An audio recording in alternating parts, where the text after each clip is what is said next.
High hello' welcome back to my channel হাবি ফেষ্টেক। আপোনালোকৰ মাজত নতুন এটা ভিডিঅ' লৈ আহিছোঁ আৰু এইটো ভিডিঅ'ত মই আলোচনা কৰিম ইমিউন ছিষ্টেমৰ বিষয়ে আমাৰ শৰীৰৰ।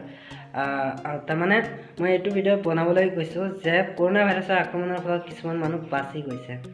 আক্ৰমণ হৈছে ঠিক, কিন্তু বাচি গৈছে। মেডিকেল ৰিপৰ্ট দিছে মানে তাৰ নিগেটিভ বুলি। তো এইটো কেনেকৈ সম্ভৱ হৈ আছে তাৰ বিষয়ে আলোচনা কৰিম। আৰু সেইটো একমাত্ৰ সম্ভৱ হৈছে ইমিউন ছিষ্টেমৰ বিষয়ে, অৰ্থাৎ ইমিউন ছিষ্টেমৰ বিষয়ে আলোচনা কৰিম। তো চাই থাকক বন্ধুসকল।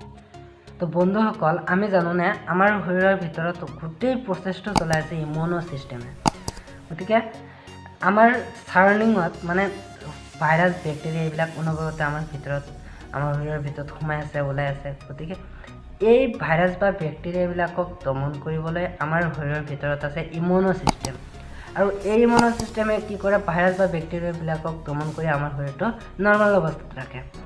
যেতিয়া আমাৰ শৰীৰত অলপ ক'ৰবাত কাটি যায়, ব্লাড ওলায়, সেই ঠাইখিনিৰেও কিন্তু ভাইৰাছ বা বেক্টেৰিয়া সোমাই যায়। অতি ক্ষুদ্ৰ ক্ষুদ্ৰ বীজাণুবিলাক শৰীৰৰ ভিতৰত সোমাই যায় আৰু সেইখিনিক দমন কৰিবলৈ ইমিউন ছিষ্টেমটো আছে। গতিকে টেনশ্যন নাই। কিন্তু যদি নতুনকৈ কিবা প্ৰৱেশ কৰে আমাৰ শৰীৰৰ ভিতৰত, সেইখিনিৰ লগত যুঁজ দিব পৰাকৈ মানে ইমিউন ছিষ্টেমটো অধিক ষ্ট্ৰং হ'ব লাগে, অতি শক্তিশালী হ'ব লাগে।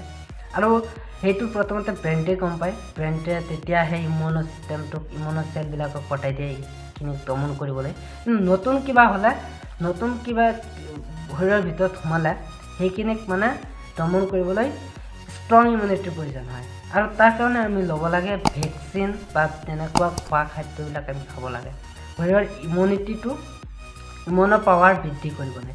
গতিকে একমাত্ৰ আমাৰ প্ৰয়োজনীয় বস্তু হৈছে ইমিউন পাৱাৰ। ইমিউন পাৱাৰৰ জৰিয়তে চব হয়। আমাৰ শৰীৰত কোষবিলাকৰ মানে বৃদ্ধি হয়। যেতিয়া নেকি আপোনাৰ শৰীৰটো নৰ্মেল অৱস্থাত থাকিব, অৰ্থাৎ ভাইৰাছ বেক্টেৰিয়া এইবিলাক আক্ৰমণ কৰিলেও সেইখিনিক দমন কৰিব পাৰিব আপোনাৰ ইমিউন পাৱাৰে, তেতিয়া আপোনাৰ শৰীৰটো নৰ্মেলত আহি যাব। এই একমাত্ৰ প্ৰয়োজনীয় বস্তু, অতি ইম্পৰ্টেণ্ট হৈছে ইমিউন ছিষ্টেম। এতিয়া মই ক'ব বিচাৰিছোঁ যে কিছুমান মানুহক ভাইৰাছে আক্ৰমণ কৰাৰ পিছতো, অৰ্থাৎ কৰোণা ভাইৰাছৰ কথা ক'ব বিচাৰিছোঁ যে কৰোণা ভাইৰাছে বহুত মানুহক আক্ৰমণ কৰিছে। তাৰ ভিতৰত কিছুমানৰহে মৃত্যু হৈছে আৰু বাকীখিনি মানে মেডিকেলৰ পৰা ৰিপৰ্ট দিছে মানে নিগেটিভ বুলি। এইটো কেনেকৈ হৈছে? এইটো হৈছে সিহঁতৰ ইমিউনিটি পাৱাৰৰ ক্ষেত্ৰত, ইমিউন ছিষ্টেমৰ ক্ষেত্ৰত। কাৰণ চাওক, সকলো মানুহৰ ইমিউন ছিষ্টেম একে নহয়। ইমিউন পাৱাৰটো বেলেগ বেলেগ হয়। আমি কিছুমানে ঘৰৰ ভিতৰতে থাকোঁ মানে ক'ৰবাত নোলাওঁ, মানে প্ৰায় এচিৰ মাজত থাকোঁ। আৰু কিছুমানে গেলা পচা লেতেৰা বস্তুৰ লগত কাম কৰি সিহঁতৰ এইটো জীৱিকা, এইটো কৰিব লাগিব। কিছুমান মানুহ এনেকুৱা আছে, সেইখিনি মানুহৰ ইমিউন পাৱাৰটো বহুত বেছি, মানে ইমিউন পাৱাৰ বহুত বেছি সিহঁতৰ। কাৰণ সিহঁতৰ শৰীৰটো ভাইৰাছ বেক্টেৰিয়া বিভিন্ন ধৰণৰ বীজাণুৰ লগত যুঁজ কৰা শৰীৰ, হয়নে?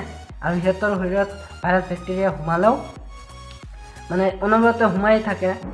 গতিকে সিহঁতৰ তেনেকুৱা এটা পাৱাৰ হৈ গৈছে। ইমিউন ছিষ্টেমটো তেনেদৰে গঢ়ি উঠিছে যাতে নতুনকৈ ভাইৰাছ বেক্টেৰিয়া সোমালে মানে মাৰি পেলাব পাৰে। তেনেকুৱা ধৰণৰ ইমিউন ছিষ্টেমটো গঢ়ি উঠিছে।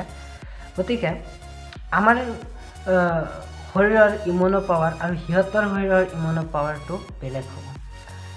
গতিকে সেই হিচাপে কিছুমান মানুহ এই কৰোণা ভাইৰাছৰ আক্ৰমণৰ পৰা বাচি গৈ আছে আৰু মানে সেইটোৱেই গমেই পালে। আৰু এই কৰোণা ভাইৰাছটোক সকলো শৰীৰৰ পৰা দমন কৰিবলৈ মানে আমি ভেকচিন লোৱাৰ প্ৰয়োজন হয়।